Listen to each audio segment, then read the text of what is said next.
This is a unique item that I hold in my hand here. It's basically a kid's water squirting tool that I picked up at the dollar store.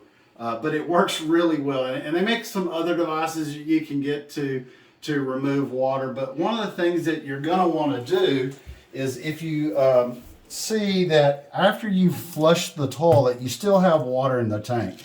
And since we have to remove all the water from there, otherwise it's going to be in the floor, I use this little tool and till I remove all the water, and I just put it in there. You also have water actually right here. So when you remove this bottom base from the floor, if you don't have this water removed, it's going to be on the floor too. So I'll also use this tool and remove as much of this water as possible.